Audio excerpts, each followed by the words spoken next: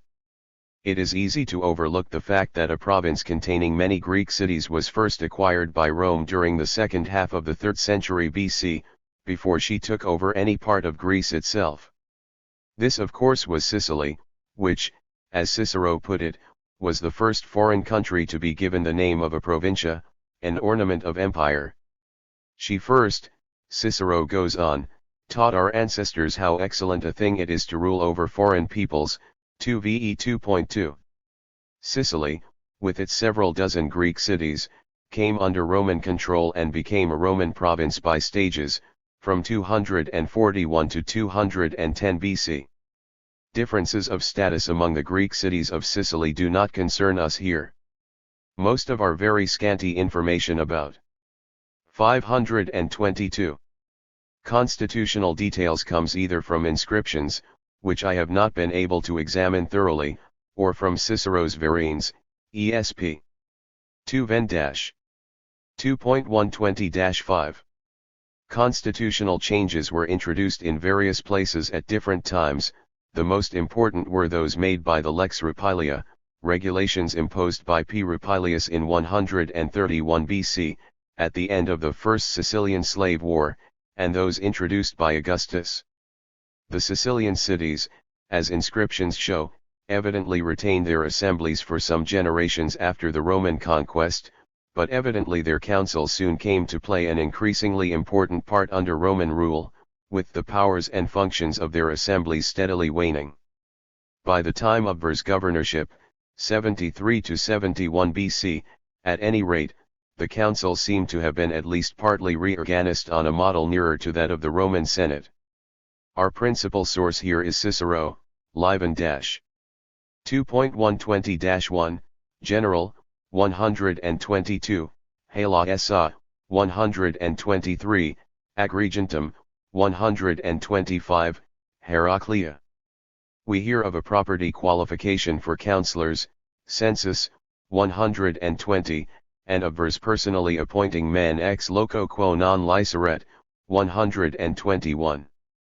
It is a problem, especially in view of the use of the word suffragium twice over in 120, whether some phone of election of councillors by the assemblies may not have survived, at least in some cities, but Cicero's regular use of the word couptere for the appointment of councillors in 120, General, twice, 122, Hala Essa, twice, 123, Agrigentum, and 125, Heraclea, suggests to me that councillors were chosen, in most cases anyway, not by popular election for a year at a time, but for life. This would be the most important change, and in one or more of 3 ways: 1. What we should call cooptation proper, namely, choice by the collective councillors themselves; 2. Nomination by magistrates filling the role of the Roman censors; and 3. Automatically, upon being elected to certain magistracies. What we know of Roman practice in Italy and in Bithynia Pontus, see 3a below, makes me inclined to think that in constitutional theory there existed a combination of the second and third methods rather than the first. Cicero himself could certainly use cooptatio of appointments made by censors, see to Leg 111.27, sub lauda cooptationi censoria. 3. In order to make cooptare/cooptatio seem more appropriate, we might have been tempted to wonder whether, if Sicilian councillors were enrolled by magistrates of censorial type, my second alternative, such magistrates were elected by the councils themselves, but against any such supposition is CIC, 2 ver. 2.131-3, 1.36-9, especially commitia isto praetори censorum ne simulandi quidem causaguerunt, at the end of 136. I would guess that in practice, as distinct from theory, magistrates performing censorial functions would be bound to a considerable extent, in their choice of recruits for their council, by the views of its dominant section. This would make the use of the 10 cooptatio for censorial nomination peculiarly appropriate. One remembers how insistent the Athenian democracy had been on the principle of public accountability, that every magistrate should be subjected to euthena at the end of his term of office, CV.2d above. At Syracuse by the late 70s, on the other hand, euthena were being conducted by the council, a practice which had evidently been going on for some time, and this could even be done in secrecy, CCIC, 2 ver 4.L40. And the procedure adopted by the Syracusan council at the same period is indicative of an oligarchical atmosphere. The order in which speeches was delivered was according to age and prestige, etas and honor, and the sententiae of the leading men, the principes, were entered in the public records, ID 142-3. In spite of the fact that hala essa was in the small privileged category of civitates sine federa liberi et immunes, I cannot agree with Gaba, Scuzave 312-13, that at hala essa, unlike Agrigentum and Heraclea, the assembly retained the right of electing councillors even in Cicero's time, for Cicero, recording the petition of hala essa to the Roman Senate in 95 BC to settle its controversies de senatu cooptando, specifically mentions, at the end of 2.122, that the city had asked that its choice of councillors should be made ne suffragius quidem. Probably elections had taken place down to 95 BC in the assembly, but were now, by the new regulations given to hala essa by C. Claudius Pulcher in 95, to be effected by the council itself. Appendix 4.523 at hala essa, at any rate, there was not only a property qualification, census, and a minimum age of 30 for being a councillor, men practicing a trade, a questus, e.g. auctioneers, precanes, were also debarred, 2.L22.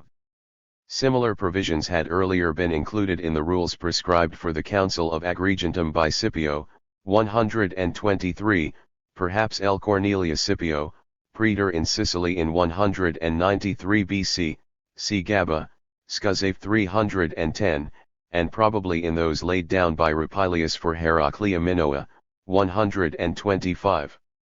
It is in Sicily, I think, that we have the earliest evidence for the body, F. resident Roman citizens, conventus civium Romanorum, providing the judges in certain lawsuits, according to the Lex Rupilia, but precisely which suits were involved is not clear from CIC, 2 VE. 2.32, Citaorum rerum selecti iudices civium Romanorum ex conventu. Cf 2.33-34,70, e conventu Syracusano, 3.28, de conventu. It is very likely that these judges would be chosen only from the wealthier residents, as we find later at Cyrene, where we know that in the time of Augustus the system was working badly, see 5 below.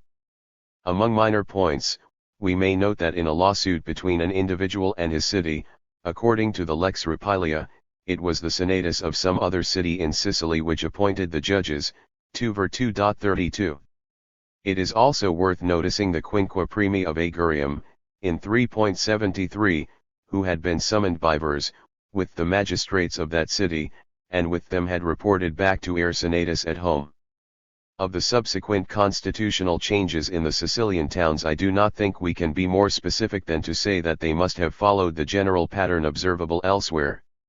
I see no reason to treat the AVYLC.RRT, which is equated with Senatus in a bilingual inscription from Naples, and which appears beside the assembly, AAIA or 8il.lo, in inscriptions, certainly at Acragas and Malta, d. later on as 1TPOUICATJT, at Naples, and probably also at Syracuse, as anything but the council of these cities, the TKA11T, which appears once at Rhegium beside both AAIA and Javae, is unique. Sig 3715 equals IG 14.612 CG Forni, intorno al constituzione di Città Grecia in Italia e in Sicilia, in KWKA 3, 1957, 61-9, who gives the epigraphic evidence and bibliography. Robert K. Shirk, The Municipal Decrees of the Roman West, equals Arethusa Monographs, No. 2, Buffalo, NY, 1970, 1-15, is a useful sketch of the Senate in the Italian communities. 2.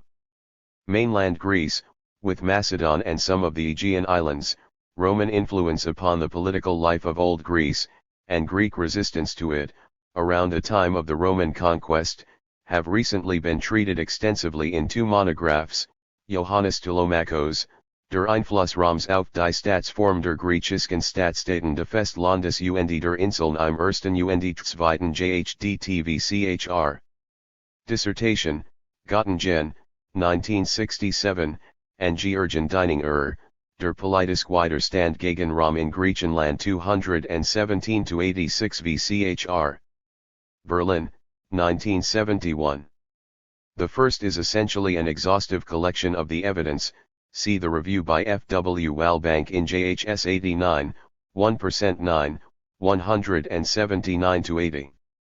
The second attempts much more in the way of interpretation, but its understanding of the political and social situation in Greece is gravely defective, see the critical reviews by G. W. Bowersock, in Nomon 45, 1973, 576-80, especially 578, P. Estero, in Phoenix 26, 1972, 303-11, and especially John Briscoe, in CR 88 equals N.S.24, 1974, 258-61, and see also Brunt, Rilke 173. The best modem treatment of the subject is by Briscoe, Rome and the Class Struggle in the Greek States 200-146b.c, in Past and Present 36, 1% 7, 3-20, reprinted in SAS, ed. Finley, 53-73. His view of Rome's policy in the first half of the 2nd century BC can best be summarized in his own words: the natural preference of the Senate and its representatives was for the upper classes and for forms of government in which the upper classes were dominant. Other things being equal, it was to this end that Roman policy was directed. On the other hand, in this turbulent period 200-145, it is only rarely that other things were equal. Rome's object was to win the wars in which she was engaged and to maintain the control over Greek affairs which her military successes bestowed on her. 2. 524. This end the Senate was glad to accept support from those who were willing to give it to her, irrespective of their position in the internal politics of their own states, SAS 71-2. But under the Roman Empire the picture is very different. There was now no question of a struggle for leadership in the Mediterranean world. Rome's mastery was unchallenged. It is not surprising that under these conditions Rome's natural preferences came to the fore, and that both in Italy and in the provinces it was the richer classes who were dominant. The result of Rome's victory was indeed to stem the tide of democracy, and the ultimate victory belonged to the upper classes, SAS 73. In the Hellenistic period, according to Alexander Fuchs, although the Greek upper classes might have very different attitudes towards Rome, the multitudo, plebs, demos, oklos was always and everywhere anti-Roman and reposed its hopes of a change in the social and economic situation in all who manifested opposition to Rome. Antiochus III of Asia, Perseus of Macedon, see Fuchs, Social Revolution in Greece in the Hellenistic Age, in La Parola del Passito 111, 1966, 43,748, at p.445, and ct. The Bella Mechaicum and its social aspect, in JHS 90, 1970, 78-79. This forthright statement, which does go slightly beyond the available evidence, has recently been attacked by Grun in relation to the events of the Third Macedonian War of 171 to 168 BC. See N.2 again. By carefully isolating the events in question, and by doing his utmost to play down inconvenient passages such as Livy XLII.13.9, CFAP, Macedonia 11.1, Diod. XXIX.33, XXX.1-7, Polyb.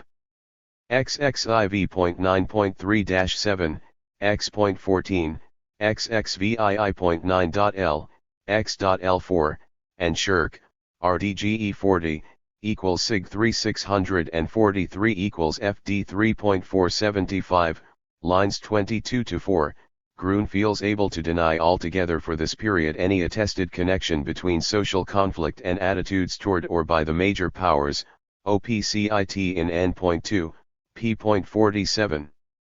In spite of the defects in his arguments, for the general conclusions in his last two paragraphs are largely unobjectionable. During this particular war, there seems to have been little genuine commitment to the side of either Rome or Perseus. The populace was not eager to fight and die in a cause not their own. Attitudes fluctuated with the fortunes of war. Security and survival were the dominant motives, not class consciousness, OPCIT 48. I of course would say that anti-Romangealing on the part of the masses in general would very often not be able to display itself in action, as it would tend to be overborne by other considerations, especially sheer prudence and recognition of the futility and even danger of outright opposition to Rome, which might have fearful consequences, as the fate of Haliardus in 171 showed, Livy XLII.Z 8.3-12. The Roman siege of Haliardus ended with massacre, general enslavement, and the total destruction of the city. That was in the first year of the war. The catastrophe at Haliardus would have been a most powerful deterrent against actually joining in anti-Roman activity, even for those who were most hostile in their hearts to Roman dominance.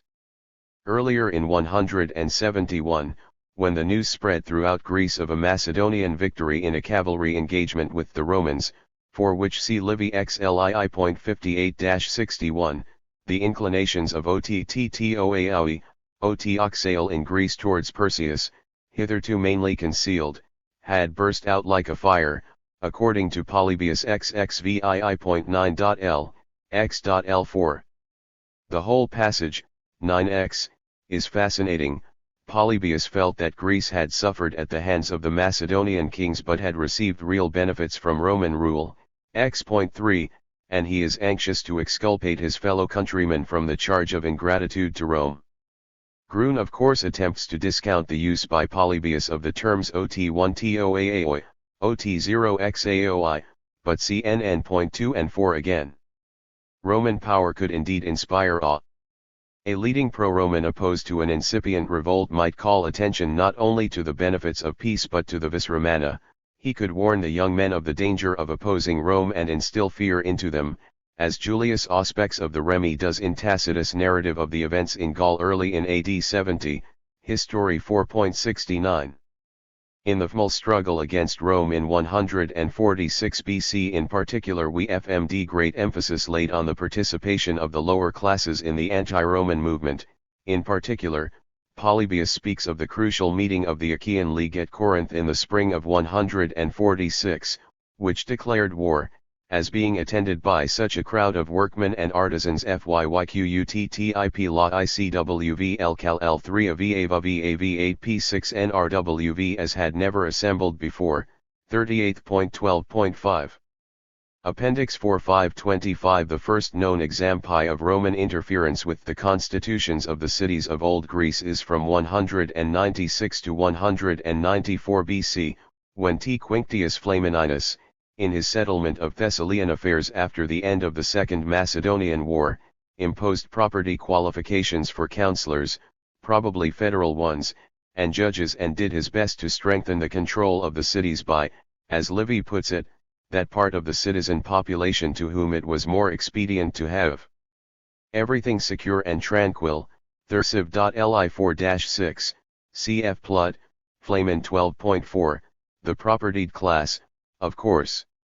We are not told that Flamininus imposed outright oligarchy by insisting on limitation of the right to attend the assemblies. By 192, Livy tells us, it was generally realized among the Aetolians and their allies that the leading men of the cities were pro-Roman and rejoiced in the present condition of affairs, while the multitude wished for revolution. XXXV Thirciv.3. According to Justin XXXLii.2.7, Macedonia received from L. Emilius Paulus in 168 the laws which it still uses, cf. Livy XLV.18 and XXIXXX, especially 18.6, ne improbus vulgi adsentator aliquando libertatem salubri moderatione datum ad licentium pestilentum traherit. After crushing the revolt of the Achaean League and its allies in 146 BC, L. Mummius, who incidentally destroyed Corinth and sold its population into slavery, is said by Pausanias to have put down democracies and established property qualifications for holding office. 7.16.9. Polybius 6.5 speaks of the politia and nomoi given to the Greek Ciites, in 146-5 BC, and cf. Paus. 8xx. 9. In v.3 I have mentioned the letter of Q. Fabius Maximus to Dyme in Achaea, after a revolutionary outbreak there towards the end of the 2nd century BC. This refers twice to the politia given to the Achaeans by Rome. Sig 3684 equals A/J9, lines 9-10, 19-20. Nevertheless, we must understand the statement of Pausanias which I have just quoted in a very qualified sense, as far as the destruction of democracy is concerned, for there is ample evidence of the continuing existence of constitutions at least nominally democratic in these cities, ceg Telemachos, Op. Cit 11 ff. In many cities all over the Greek world a system had already become fairly generally established before the Roman conquest, whereby proposals had to be approved by some body of magistrates, even before being submitted to the council and assembly.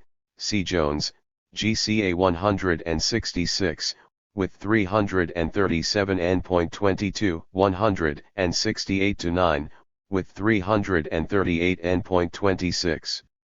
This practice may have been extended, and it will at least have been encouraged, by the Romans.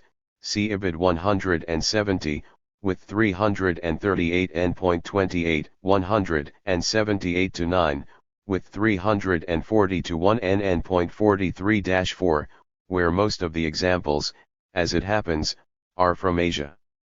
Throughout the cities of mainland Greece and the Aegean Islands, in the early Roman period, there is surprisingly little in the way of identifiable constitutional change that we can confidently attribute to deliberate action on the part of Rome.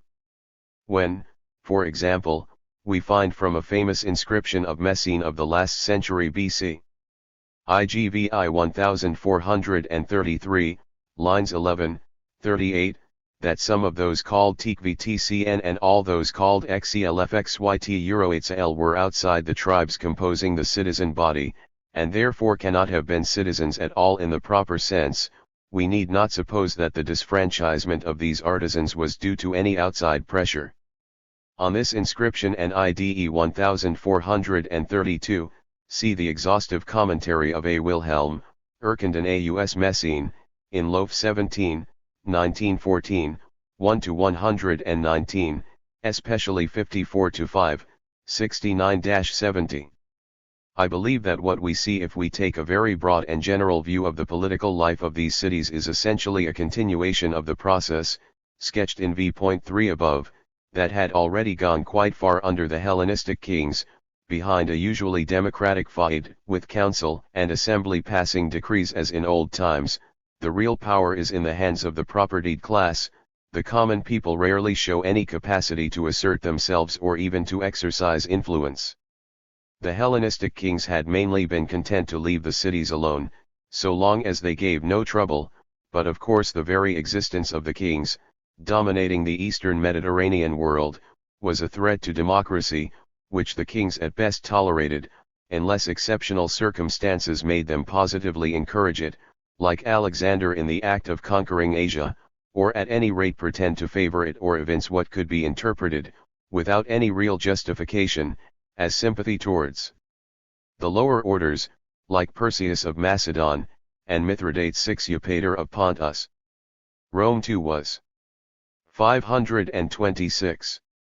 Quite prepared to tolerate Greek democratic constitutions as long as the Greeks kept quiet, but it must soon have become obvious that she would intervene to protect her friends among the leading citizens if they were threatened from below, as, needless to say, they rarely were now. And this naturally led to a further concentration of power in the hands of the propertied class. After 146 BC, when Rome was very much the mistress of the Mediterranean world, we hardly ever hear of any upsurge from below. The most remarkable, in Old Greece, was the Athenian revolutionary regime of 88–86 BC, led by Athenian and Ariston, who of course are depicted as villainous tyrants in our surviving accounts. 5. And this movement could hardly have occurred but for the anti-Roman activities of Mithridates of Pontus in Asia Minor, which made many Greeks hope, vainly as it turned out, for an end to Roman dominance. The sack of Athens by Sulla and his army at the beginning of March 86, which put an end to the revolutionary movement 6, must have had a severely discouraging effect on any other potential troublemakers.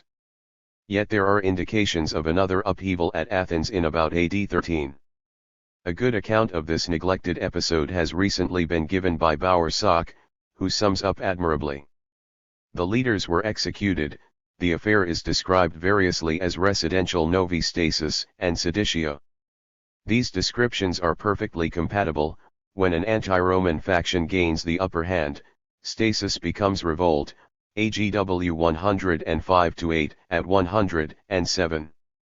One wonders what action was taken in Thessaly when a man named Petreius was burned to death, probably during the Principate of Augustus, Plut. MOR 815d, and CCP Jones, PR 40–1 and N.7.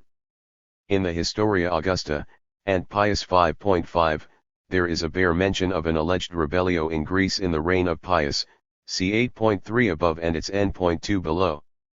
Some oligarchic modifications may have been introduced into the constitution of Athens at the very end of the 2nd century BC. See Bowersock, AGW 101–2, especially 101 N.3, and it was perhaps this regime which Sulla restored after crushing the revolt of 88–86, for it is said that he made laws for Athens that were substantially the same as those previously established by the Romans. App. Myth 39, see Bowersock, AGW 106 N.2.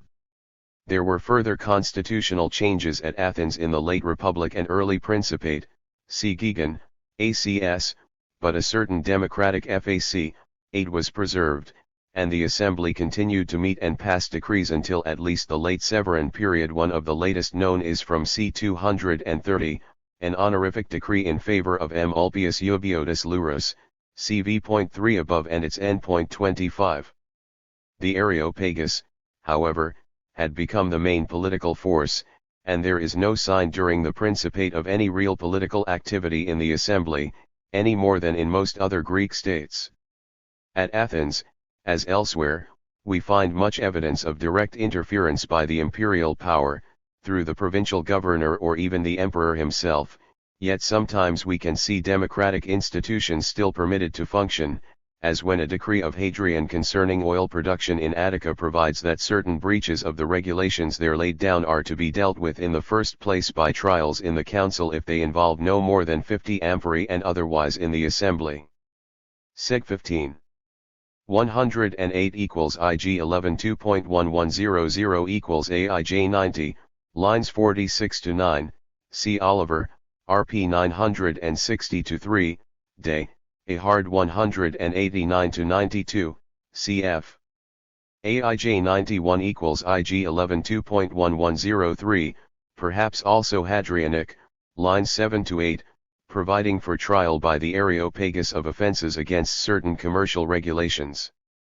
An interesting specimen of an imperial directive, whether it is an edict or a letter, from the Emperor Marcus Aurelius to the city of Athens, to be dated between 169 and 176, was published in 1970, with translation and commentary, by J.H. Oliver, Marcus Aurelius, Aspects of Civic and Cultural Policy in the East, equals Hesp, Sup. 13. It has already excited a good deal of discussion and reinterpretation.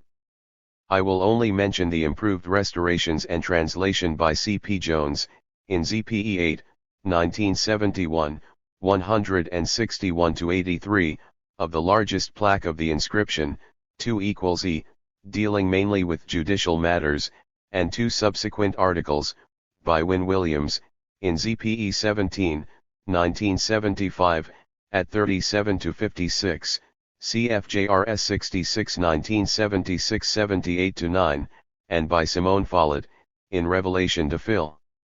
53, 1979, 29-43, with a complete text and French translation of the same portion. Marcus expresses his great concern for the reputation of Athens, so that she may recover her former dignity, or grandeur. Appendix 4 527, TEIL 6YN1. Although he feels obliged to allow the sons of freedmen born after their father's manumission, not freedmen themselves, to become ordinary councillors, line 79-81,97-102, he insists that members of the Areopagus must have both parents born in freedom, line 61-6, and he expresses the fond wish that it were possible to reinstate the ancient custom whereby Areopagites had to have not only fathers but also grandfathers of free birth, lines 57-61. Obsession of this kind with the status of members of the local Athenian governing class may excite our derision when its professed object is to enable Athens to recover her former CTE/LV or. The Athenian constitution under the Roman Principate presents many puzzles, and there are several questions I feel obliged to leave open, merely referring to the recent discussion by Geoghegan, ACS, the useful review of that work by Pleckett, in Num. 423, 1970, 451-3, and the monograph by Oliver, with modifications, mentioned in the preceding paragraph. It may be that, as undoubtedly at Alexandria, CP. Judd 11.153.53-7, 150.3-4, and C. Fraser PAI 7, participation in the ephebia, available of course only to the well-to-do, had become an essential qualification for membership of the category of fully privileged citizens who alone were qualified for the council, now much more capable of independent action than in the classical period, and perhaps the courts, see pages 64-5 of Oliver's monograph, and who may, as tentatively suggested by Geoghegan, ACS 86-7, have been the same group as those who alone were entitled to speak in the assembly as well as attend its sessions and vote in them. Cf. the treatment of Tarsus in 3b of this appendix. The latter group may be the same as those referred to as OT Isakati, TA over E kata 2, VO/LO/Leva in line 18 of a letter to Athens from Marcus and Commodus, now best read as Oliver's inscription number 4, pages 85 ff. Cf. the EKKATICT La CT TI in 2 Pisidian cities, mentioned in 3b below. There may have been a property qualification for those entitled to become councillors, but equally it may have been felt that no quantitative assessment was necessary, having regard to the fact that going through the ephebia, if that was indeed a necessary qualification for the exercise of full political rights, would be possible only for the sons of men of some property. There is unfortunately some uncertainty about all these matters. The epigraphic texts are not absolutely decisive, and it is hard to say how much of the intriguing evidence provided by Lucian, e.g. in Dercone 1, 14-19, I up Trag 6, 7,18,26, Demon 11, Gaul 22, Nay 19-20, Navig 24, Bis Accuse 4, 12, we can treat as accurately reflecting contemporary practice. 7. In many other Greek cities some of the old constitutional forms were preserved, even when they had become an empty shell. The Council of Carystus on Euboea was actually chosen annually by lot as late as the reign of Hadrian, CIG 12.9.L1. In Sparta, surprisingly enough at first sight, there was at least one change in a direction opposite to what we might have expected. The traditional gerousia, consisting of men over 60 who were elected for the rest of their lives, seems to have become transformed, apparently by at least the last century BC, into a council of normal Greek type, sometimes actually called AL3OVAA, consisting of men elected annually, with re-election possible, C.W. Colby in IGV.I, p.37, Commentary on NOS 92-122, KMT Crims, Ancient Sparta, Manchester, 1949, 138-48. But I think Crims may well be right in ascribing the change to Cleomenes III, in the 220s BC. According to Pausanias 3.11.2, the gerousia in his day was the CTVVE8PWVAAKEOO/Lovio, KV Pool VRR, 7 Toa T.A. City assemblies long continued, but there is no reliable literary evidence of genuine political activity on their part during the Principate, as there is for some of the cities of Asia Minor, and nearly all the inscriptions which survive record honorific decrees. The latest definitely datable decree from Greece or the islands known to Swoboda, when he published Die Griechische Volksspeciales in 1890, was the one now republished as IG 12.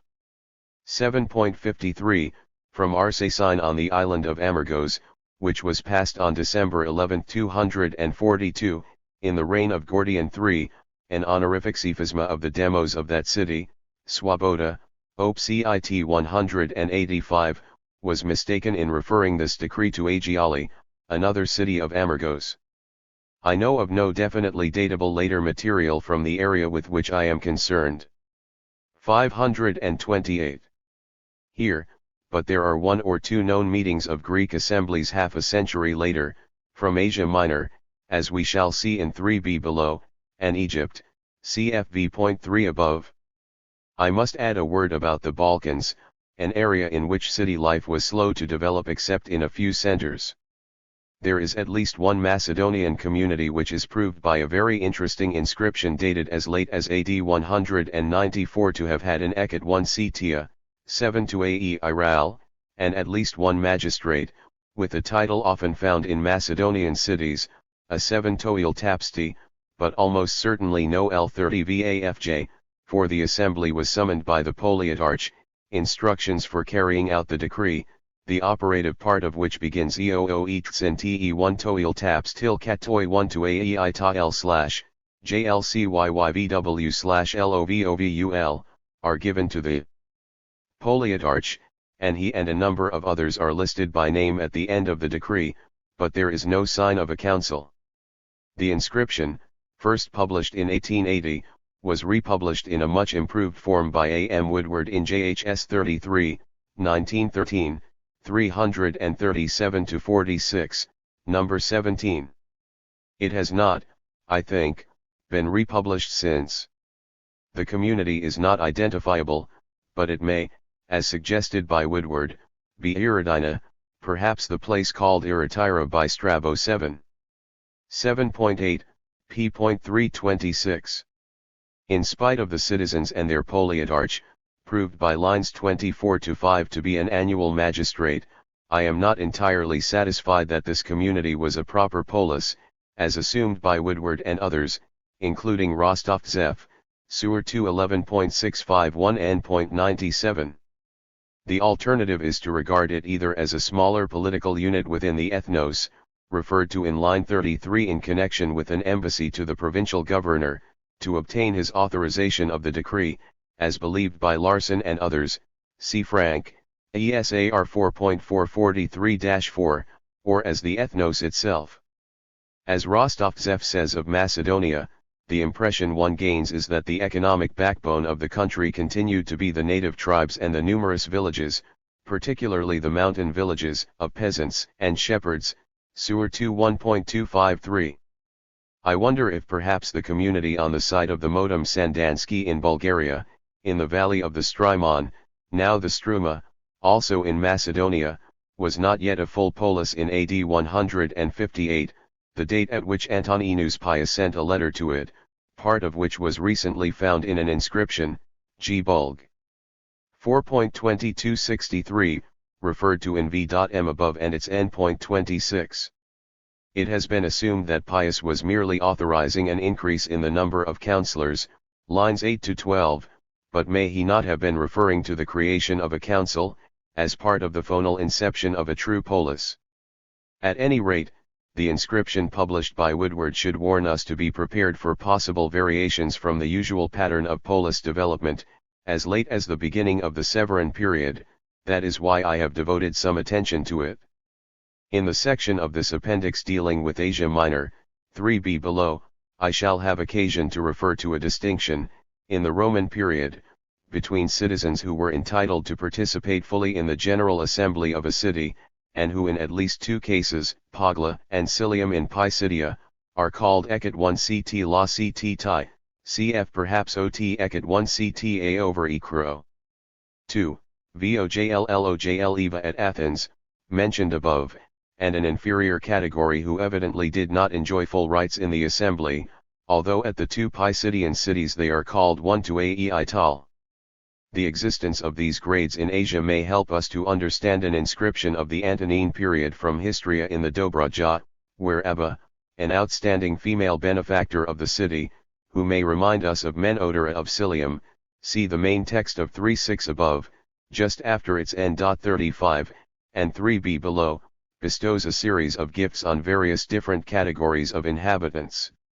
Councillors, members of the Gero Usia and certain other groups head Abba's list, they receive 2 denarii each and must also have shared in the distribution of wine, OLV01 TOULOV, which was to be given to various less dignified categories, including those in the tribes, 4, VAAI, who are organized in groups of 50, 1 TEVTTI Kavra PX La L.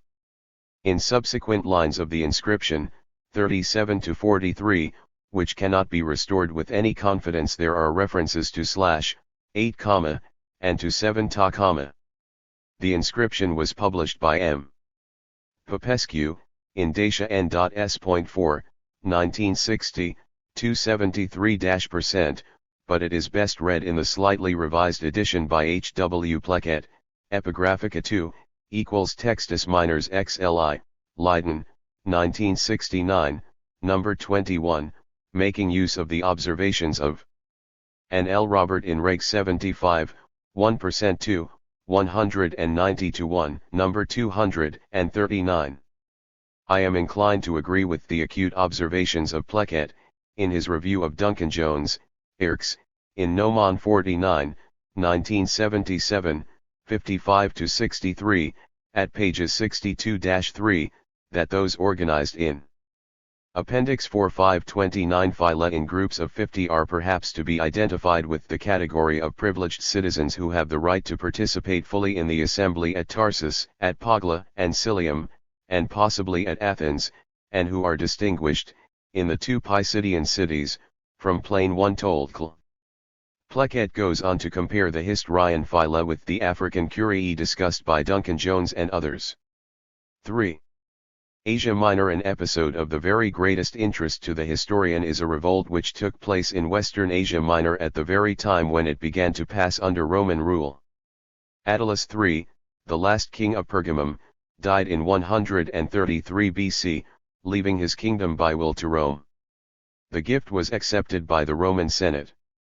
Aristonachus, a bastard son of King Eumenes II, claimed to be the heir of Attalus, and led a large-scale revolt which was not crushed until 129. This subject has been much discussed in recent years, and very different views have been put forward concerning the character of the revolt.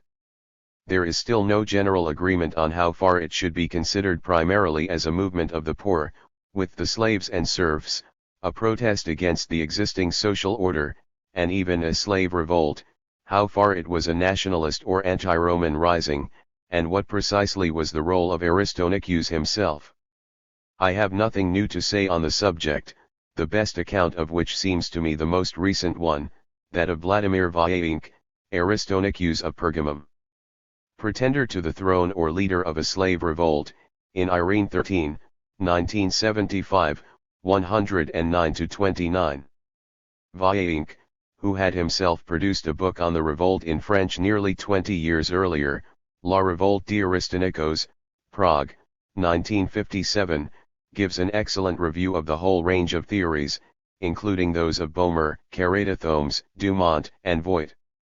8. Those who cannot easily obtain Vayainck's article and wish for a brief account of the subject would perhaps do best to read Rostov-Zev, Sewi I.805-26, especially 807-11, with 111.1521 8 NN 75-99, and VOGT, as cited in N.8.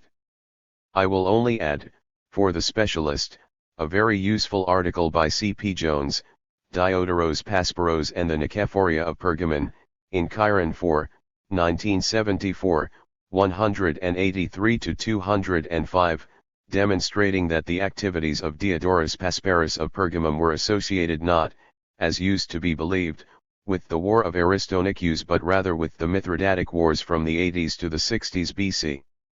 I have already referred, in the introductory part of this appendix and in its 1, and shall revert in 5 below, to the bodies of Roman residents in various Greek cities. It is particularly in Asia Minor, and above all in the province of Asia itself, that we know of their presence and activities, mainly through inscriptions.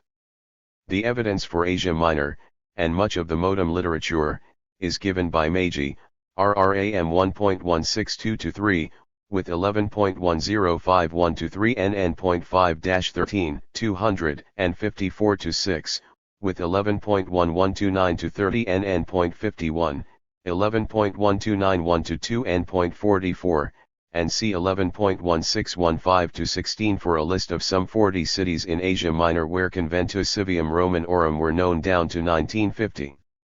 Among much further information that has come to light since Meiji wrote is a decree of Chi Os referring to OT1TQPE1TWTJLLOVVTE, PCUJLAKOV, line 20, to be dated hardly later than 188 BC. Or just afterwards, and thus much earlier than any of Meiji's examples. CTH. CH. Sorry cakes. OTF Su1 TQPE1 TJJLUB PCUJLAW, in XWKQ SPAV LK, 1975, 14-27, with text P.19, Ronald Meller, EEQ P6J.T1. The worship of the goddess Roma in the Greek world, equals Hypomemata 42, Göttingen, 1975, 60-1, on the date, cf. also J and L. Robert, in Reg 78, 1965, 146-7 number 305, the decree Deut dater diapre la pax d apami, F.W. Walbank, in JRS 53, 1963, 3, W.G. Forrest, cited in Seg 16. 486 as advocating a late 3rd century date. A. Bithynia Pontus. Here we have to take account above all of the Lex Pompeia, known mainly from Pliny's correspondence with Trajan in c. 110-12, Pliny, EPX.79 1,4, 112.1, 114.1-3, 115, CFDIO Casso XXXVIIXX.2, which was still in force in the early 2nd century, as slightly 530. Modified by Augustus. The Lex Pompeia embodied the settlement effected by Pompey in 64-3 BC after his victory over Mithridates of Pontus. For its nature, see Sherwin-White, LP 669-73, 718, 720, 721, 724-5, Jones, CERP 2156-62. For our present purposes, the most important provisions of the Lex Pompeia were that there was to be a minimum age of 30 for holding a magistracy or becoming a councillor, that councillors were to achieve that status by being enrolled by officials whom Pliny calls censors, the actual title in Greek was TLJ.LT1 and that ex-magistrates must automatically be enrolled, although eligibility was not confined to them. Augustus reduced the age for certain minor magistracies to 22.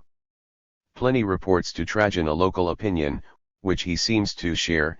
It must have been the opinion of the leading families, with whom he would associate, that it was necessary to continue a practice that had grown up, of enrolling some young men aged between 22 and 30 as councillors, even though they had held no magistracy.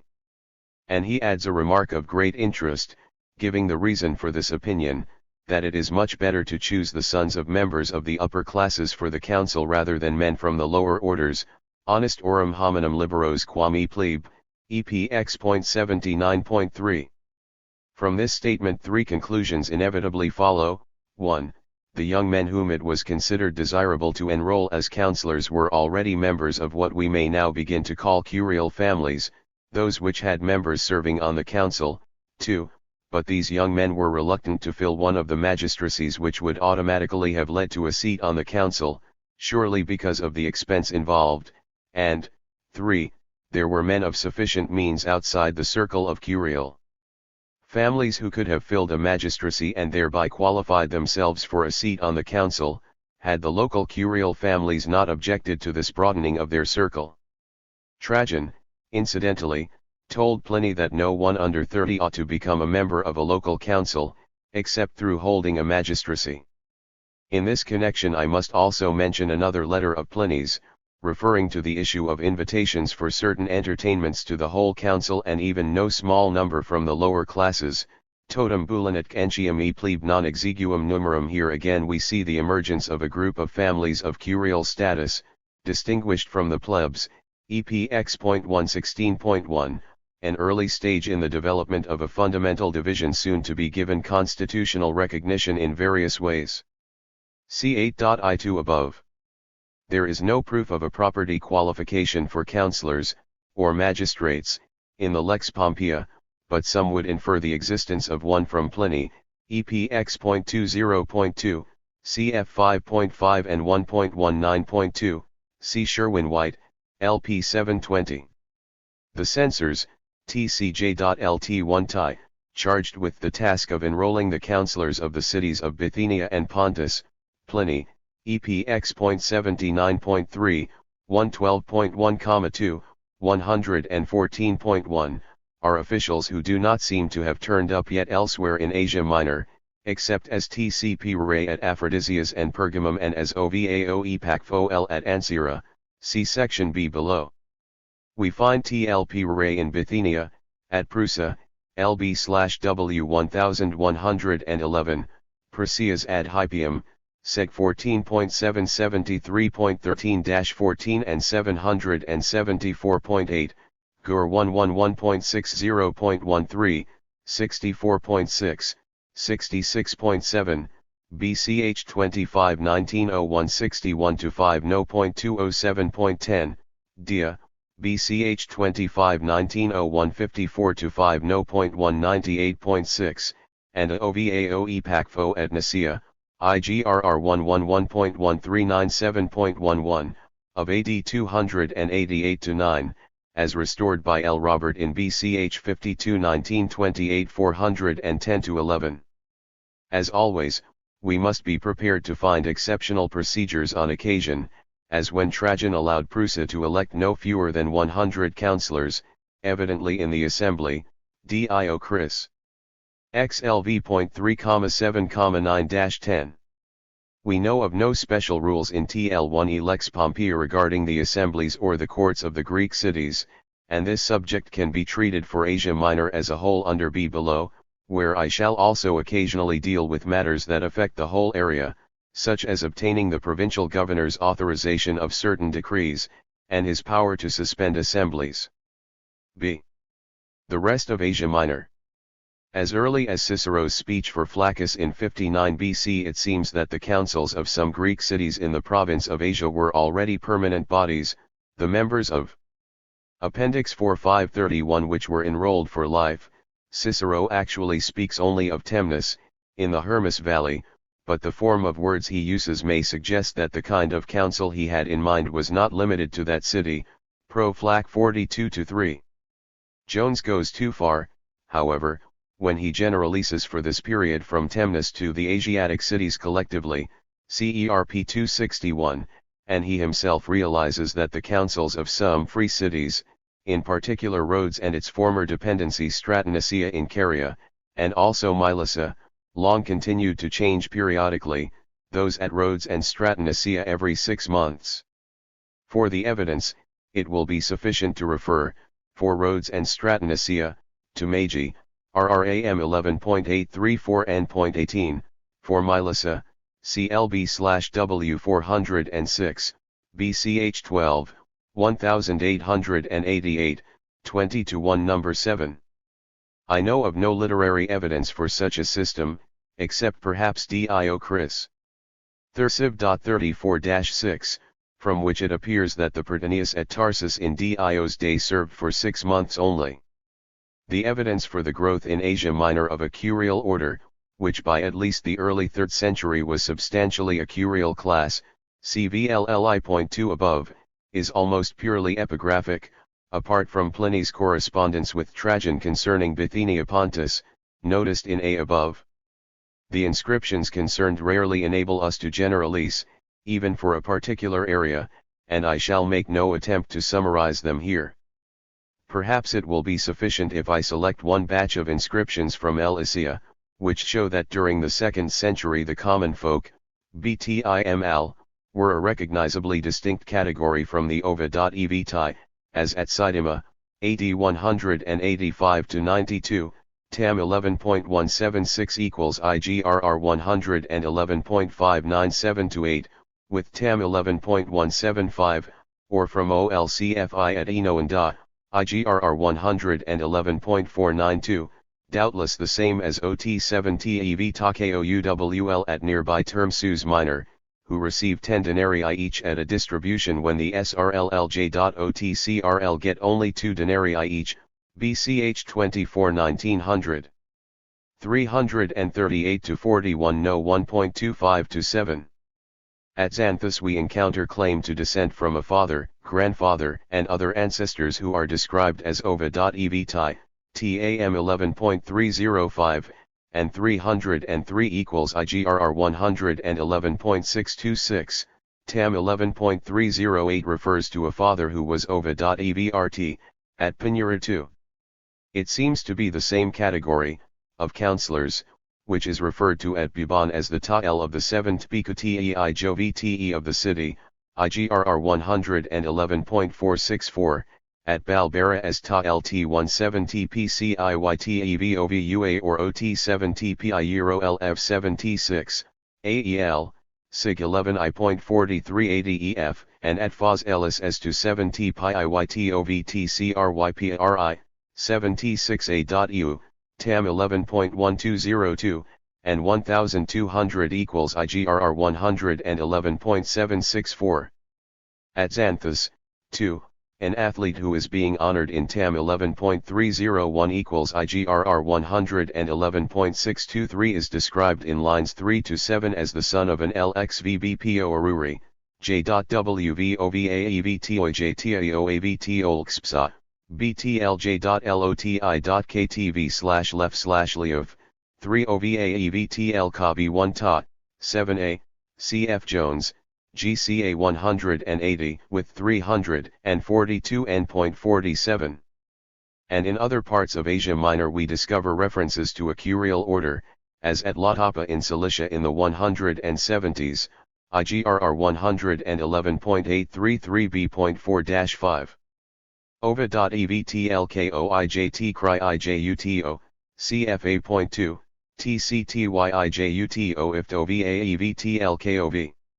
Sometimes we find men boasting of descent from ancestors who were not merely counselors but magistrates, see Jones, GCA 175. Outside Bithynia Pontus, ca above, evidence does not seem to have come to light of councils being enrolled by the Greek equivalent of Roman censors, except at Ancyra in Galatia, where the officials concerned are called 130 va Episcopol. AE 1937-89, IGRR 111.206 and 179 equals OGIS 11.549, and at 2 cities in the province of Asia, where, as in Bithynia Pontus, they are TLP Ray, Aphrodisias, Reg 19-1906 274-6 No.169.2, Tov Telil Jioj, and Pergamum, IGRR 4.445, ADH Mid 32-1907 329 number 60. Elsewhere they probably came to be elected more and more generally by the council itself, by co-optation, cf. 1 above on Sicily. The statement by Hadrian, in a much-quoted letter of AD 129 to Ephesus, asking it to elect his protege L. Erastus as a councillor, is sometimes taken to provide evidence of popular election there, because when the emperor promises to pay the fee required from a new councillor on election he says he will pay it Rij Upsa Lpe, 7 IAEVE Ka, Sig 3838 equals AI 85, line 14. However, since the letter is addressed not to the demos of Ephesus but to the magistrates and council only, line 5, I would infer that there was no real participation by the assembly in the election. Nowhere, as far as one am aware, do we hear of a property qualification for membership of a council, but, especially as being a magistrate and councillor came more and more to involve the expenditure of money, the non-propertied were automatically excluded in practice, cf 8.I2 above. 532. It would, I think, be universally agreed that election of councillors and of magistrates from below had ceased everywhere, or virtually everywhere, before the end of the 2nd century, and that those councils which were not enrolled by censors appointed their own members by c.k. tation. Where the assembly joins in, it is merely to ratify a fait accompli. I would thus explain the inscription from Smyrna, apparently of the early 3rd century, which refers to the election of a principal Ta'ilea and his 6 colleagues Ken Ari 1v Tov At Jalov XCLFXYT Oviov, Sig 11.3162, line 16 to 19. For admission to the assembly, at least as a full member, property qualifications were evidently sometimes imposed in one way or another. The example most frequently quoted is Tarsus, where a fee of 500 drachmae was exacted, too large, according to Dio Chrysostom, Thursiv.21-3, for the linen workers who formed a substantial section of the lower classes but remained, as Dio puts it, as it were outside the constitution, U1 TEPE08 EVRI, 1 to ALTEIA, 21, being regarded as foreigners, 80 Kaf VTEIA at Plal, 22, and suffering some phone of ATC Ilia, 21, which apparently did not extend to dyers, shoemakers, or carpenters as such. 23. From the way Dio speaks, 21, it seems that the linen workers were permitted to be present at the assembly. We must surely suppose, however, that, as non-citizens, they could neither speak nor vote there. In 2 cities of Pisidia, namely Pagla, AI 122 equals IGRR 111.409, and Cilium, men known as EKKATLCT Lacrae are distinguished from ordinary 1 TOAEL TAL, as well as from 3 OVA Evre, and at Cilium they receive far larger sums than 1 TOAEL TAL under the foundation of Mainodora, IGRR 111.800 to 1, CF 802. Presumably the officials referred to as 1 to ALTOE PACFOL in inscriptions had the duty of keeping the necessary registers, for examples, C. Magi, RRAM 11.1503 N.26. Here again, cf the portions of 2 of this appendix dealing with Athens and Histria, we have examples of the division of the permanent residents in a Greek city into graded categories, with only a limited number entitled to exercise even the right of participating fully in the General Assembly. Sometimes we find decrees passed not only by a council and assembly but also by the body of resident Roman citizens.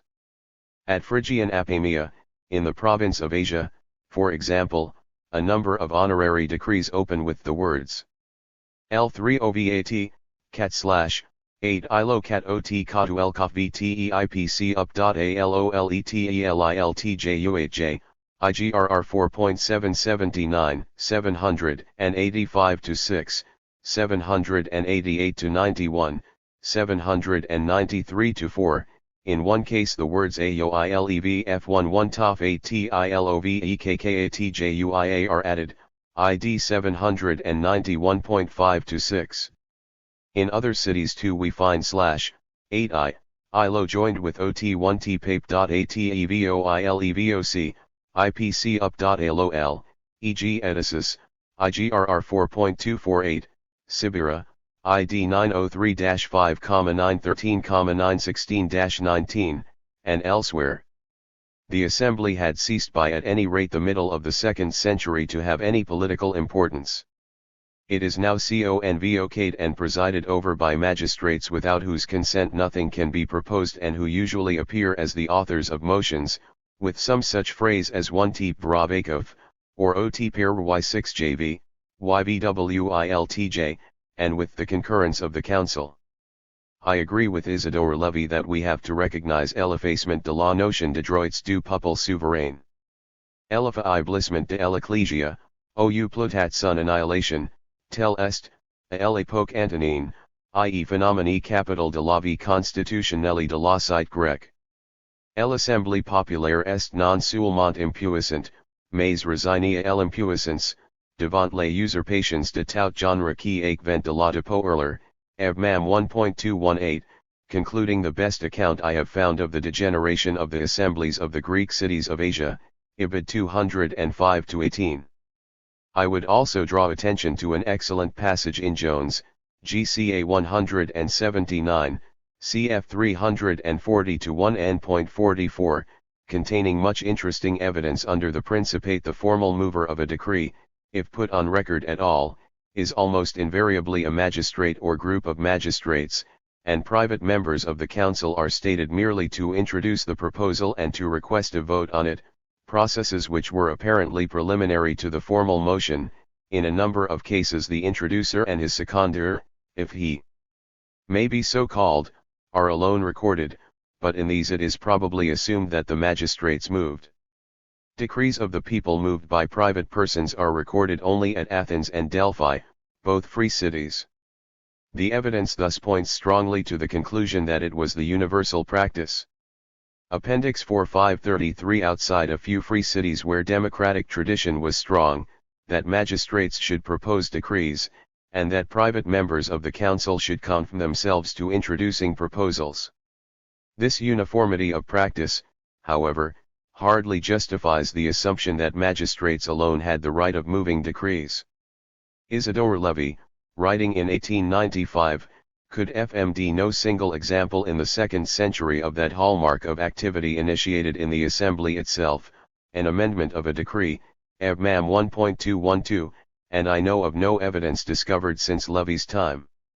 I think it would be safe to say that by the 3rd century, even when decrees still used traditional formulae like EOO Evril, I3 OVATL CAT TJL 8 FP.WL, the assembly of no Greek city should be regarded as having played any greater part than merely assenting by acclamation to decisions taken by the magistrates and/or the council.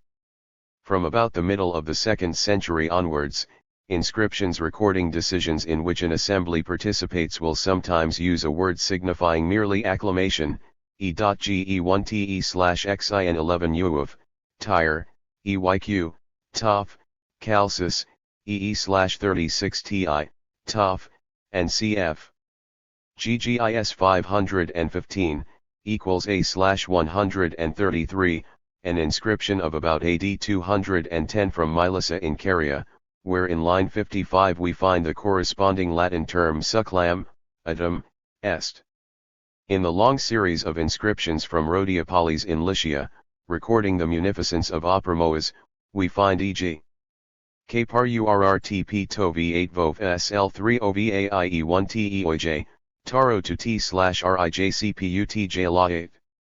Y pa cpfjv, n, tam 11.905, 45, 12b.3-5 equals gur 111.739, cf. E1 tloruls, in the singular and plural, in e.g. ibid.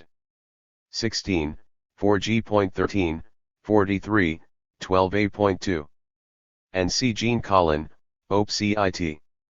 In v.3 and .41 below, 112 to 16, for les divers vocables grecs de letflorul. For a long list of similar expressions in Latin, C.W. Liebenham, Stittevenval im Romies Chenkais Ich, Leipzig, 1900, 248 NL.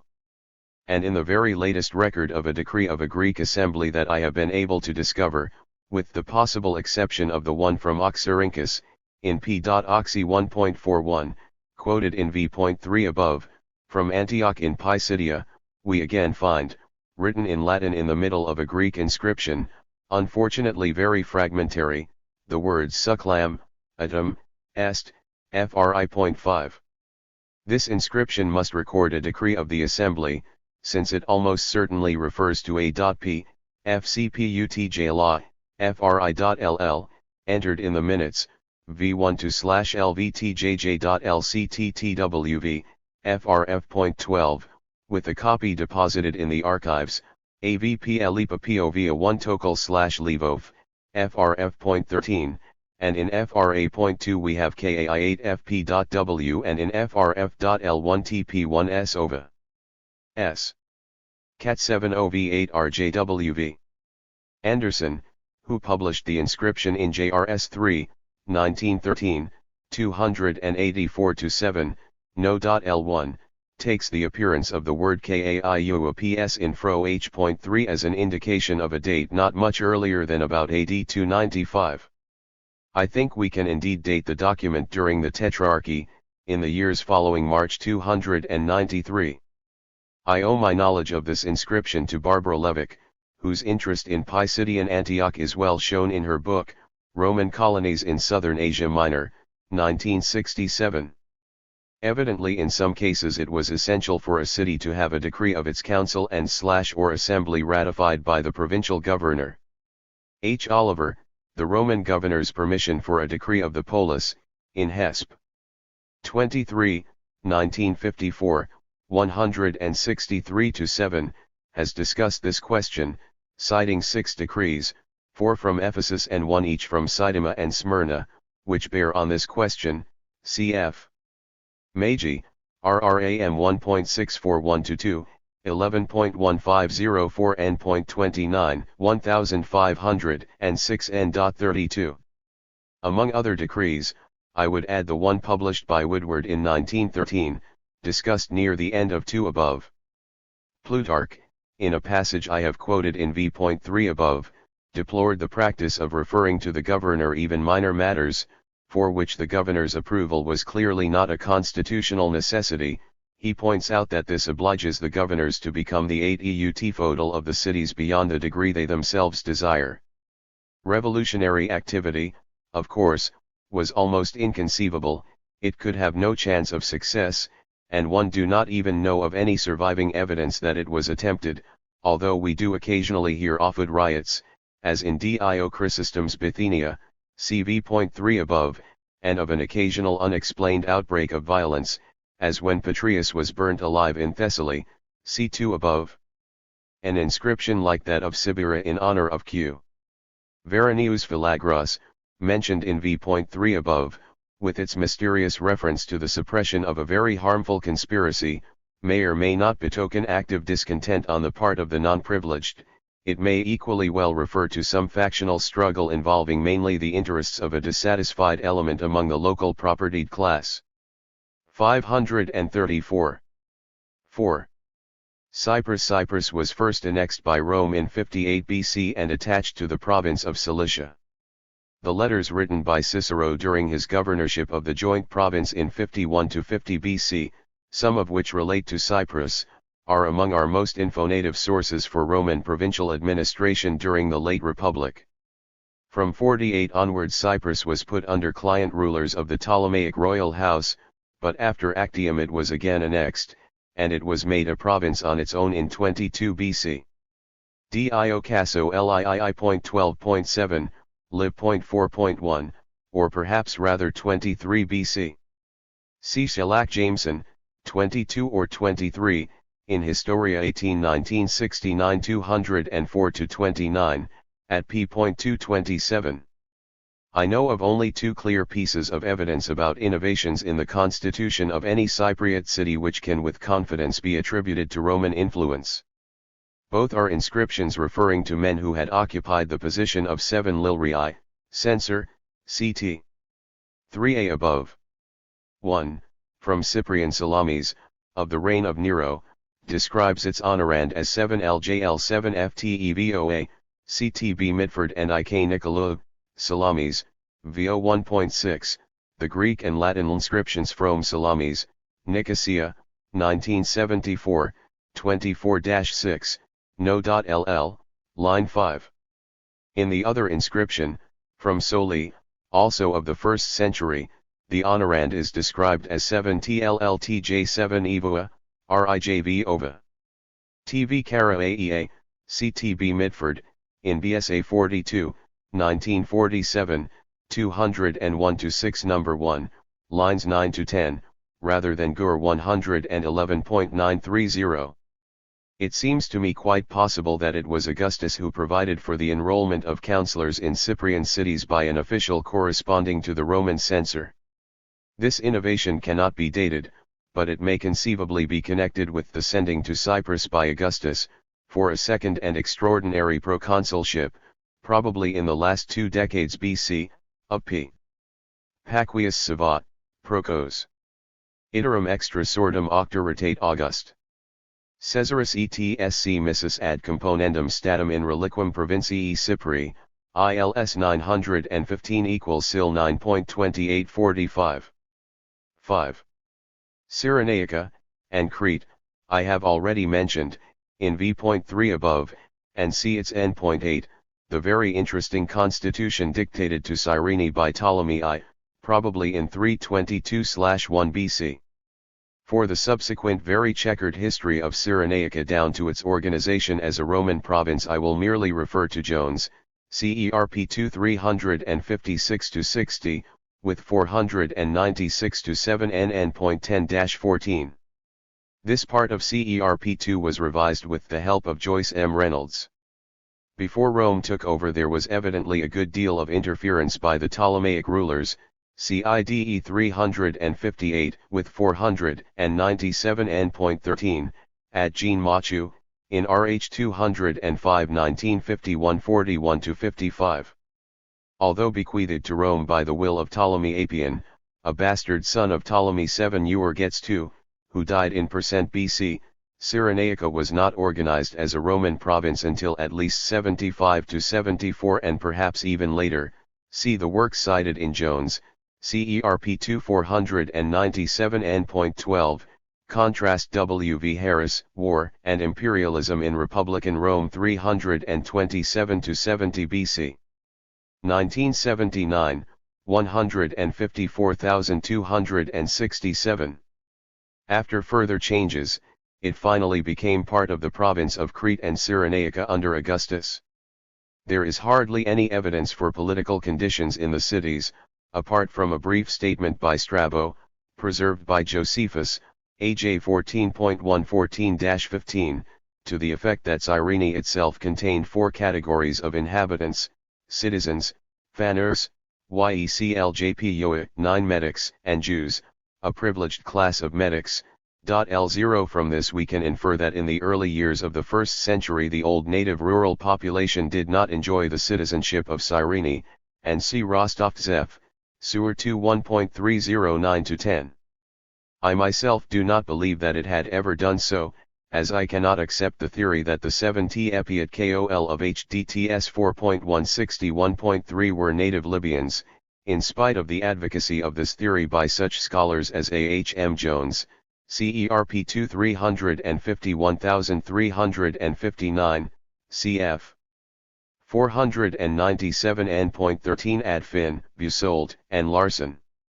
See the discussion by F. Camus, Cyrene Sous la monarchie de Batiades, Paris, 1953, 221-4, and the interesting suggestions made more recently by L. H. Jeffrey, The Pact of the First Settlers at Cyrene, in Historia 10, 1% 1, 139-47 at 142-4.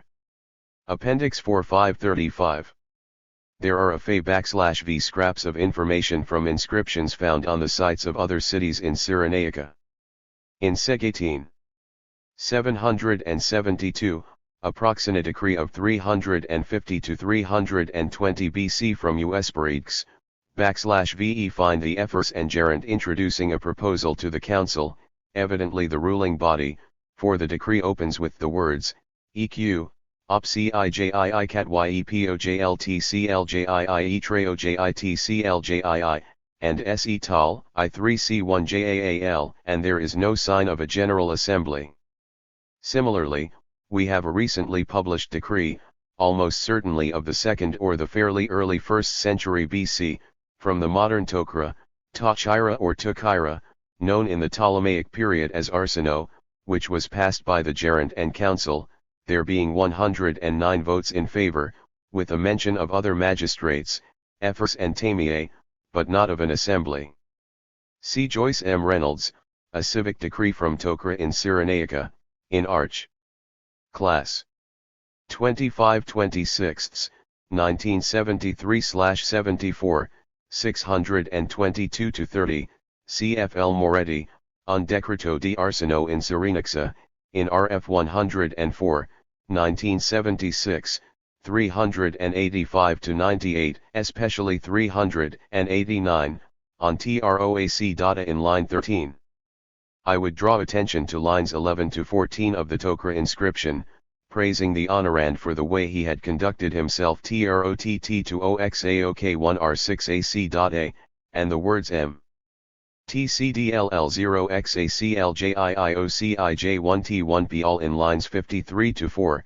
Here we find a non-pejorative use of the term OXAO, in the plural because, presumably, the man's generosity had not been confined to Tokra, which occurs also in some village inscriptions of Asia Minor and Syria, see 4.2 above and its N.35 below. Even if, with Moretti, we keep one ROA law in line 13, as I think we probably should, and still more. If, with Reynolds, we amend to one ROA ita, we shall be justified in finding in Cyrenaica, as in other areas, a privileged class of feudal citizens, contrasted with a larger number of others, the Oxael, who had no political rights, or only very limited ones. In the period of Roman rule one famous series of documents stands out, the inscription recording 5 edicts of Augustus dating from 7/6 to 4 BC, E/J2 311 equals FIRA2I number 68 equals Seg 9.8, cf. 14.888, 16.866, 18.728, and see especially F. de Vischer, Les Edits d'Auguste de Couvert's Cyrene, Louvat, 1940, cf. The Long Review by L. Wenger, in ZSS, Rom. ABT, 62, 1942, 425-36, and de Vischer's later article, La Justice Romaine en Cyrenaique, in Rita 311, 1964, 321-33, also Yaloas and Nicholas, Israel 371-4. For our present purposes it is the first and fourth of these edicts which are relevant. Both demonstrate the participation of resident Romans in lawsuits at Cyrene. The first show us that when Roman judges had been chosen, they had been taken only from Romans with a census of at least 2,500 denarii, of whom there were 215 in Cyrenaica in 716 BC. The same edict also affords evidence of complaints by the local Greeks of unjust behavior on the part of Roman judges. Augustus gives to Greeks accused on capital charges the right to choose whether to be tried by Roman judges or by an equal number, 25 each, of Romans and Greeks, both Romans and Greeks to be drawn from those with a census of at least 7,500 denarii, or, if there are too few men with such a qualification, then at least half that figure. The fourth edict leaves it to the provincial governor to decide whether to take capital cases himself or to have them tried as specified in the first edict, and adds that in non-capital cases the judges are to be Greeks unless a defendant or accused prefers to have Romans. I omit some minor provisions. I do not propose to treat Crete separately. However, there is one passage of exceptional interest which we cannot afford to miss, Strabo X.4.22, p.484.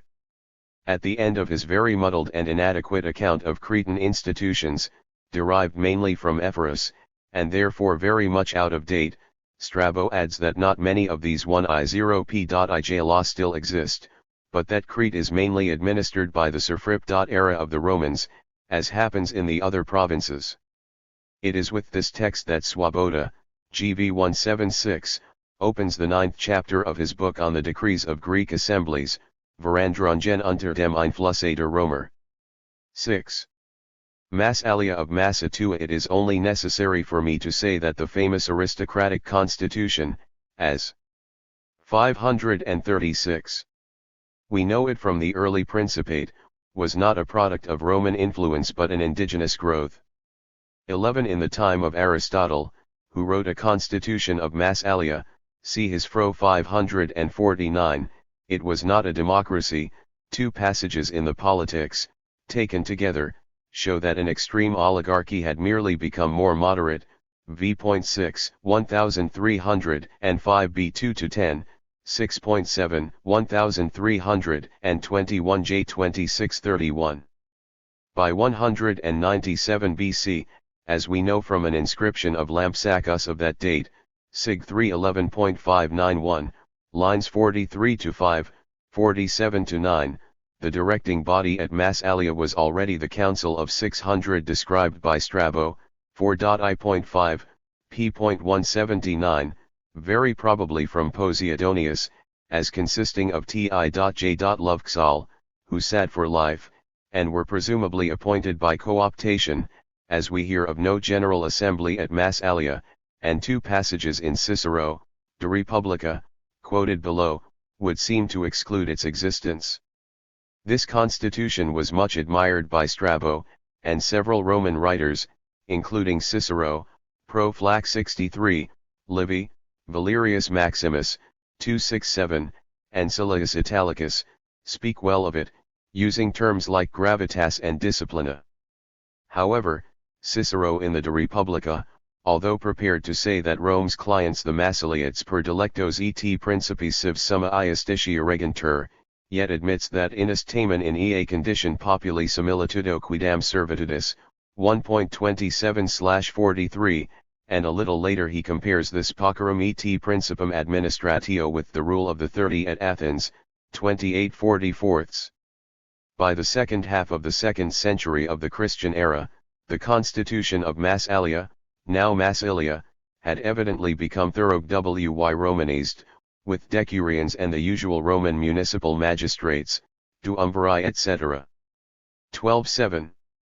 Mesopotamia and beyond. We have only a few scraps of information about the constitutions and political life of the various Greek cities of Mesopotamia and farther east. The most easterly of all these cities about whose internal political affairs we have any evidence that is relevant for our present purposes is Seleucia on the Tigris, an exceptionally large town with a population put by Pliny the Elder at 600,000, nh 6122, on what authority we do not know, and believed by Strabo to be comparable with that of Alexandria and rather larger than that of Antioch, 16.2.5, p.750. Seleucia was for a time the main Seleucid capital.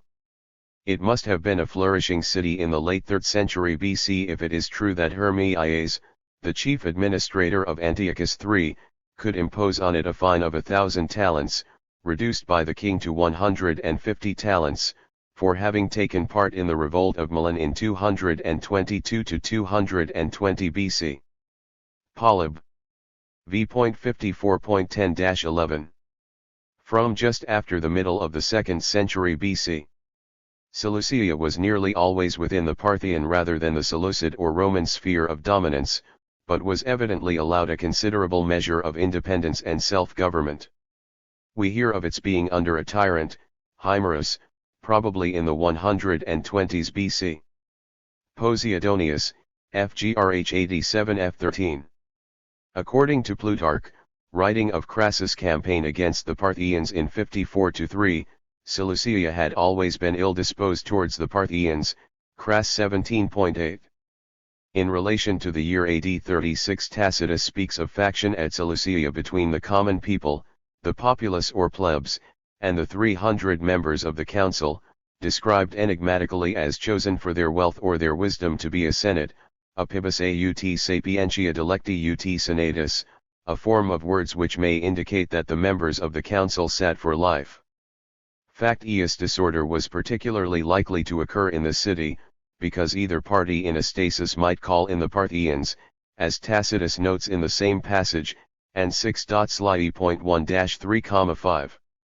Before 36 the Parthian king Artabanus III had put the commons under the primors, presumably the Council of 3, 0, in that year the situation was reversed by the pretender Tiridates, who had the backing of the Emperor Tiberius and was welcomed by the populace of Seleucia but soon fled back to Roman Syria.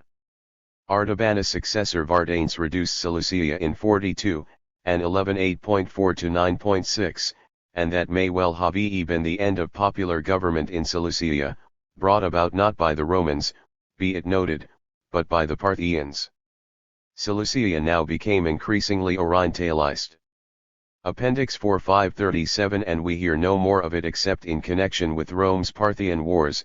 It was briefly taken over by the Romans at the end of Trajan's reign, and sacked and partly destroyed by Verus general Avidius Cassius in 165, see Magi, RRAM 11.1531 Dio Cassius in two passages in his narrative of the campaign of Crassus in 54-53 stresses the Hellenic character of Seleucia, XL.16.3, XX.3, and in the first of these he speaks of the city as an existing polis still thoroughly Hellenic in his own day, 1 tae lutov to iat javelkovkat vvvexov ta, but this statement may have little foundation. There is certainly no evidence that Dio himself was ever in or even near Mesopotamia, see Miller, SCD 13-27. For the history of the city, see OCD 2971, with bibliography, ad M. Streck in Re 22.I, 1921, 1149-84. Another Mesopotamian city about which a good deal is known is Edessa, the modern Urfa in Turkey, not far from the Syrian border, which is always no \vn by that name rather than the one given to it as a Seleucid foundation, Antioch by Kalurha. The most recent book is by J.B. Siegel, Edessa. The Blessed City, 1970. See also E. Meyer, in Re v.2, 1905, 1933-8. For what is known of the Constitution, see C.B. Wells, in A.R. Bellinger and Wells, a 3rd-century contract of sale from Edessa in Osrene, in YCS 5, 1935, 95-154 at 121-42. I have no legitimate reason for mentioning it here, but there is a remarkable exchange of letters, bogus, of course, between Jesus and the then dynast of Edessa, Abgar, in Eus, Heels VIII. Eusebius, who thought the letters genuine, says he had them translated from the originals in Syriac in the public archives of Edessa. 5. The Edsenes firmly believed that Jesus had made a promise to Abgar that their city would never be captured by an enemy. Gosh. Sti. Chronicles 5, 58, 60, ed. In the original Syriac, with an English translation, by W. Wright, Cambridge, 1882. It was in fact captured more than once by the Sassanids, and in 638 by the Arabs.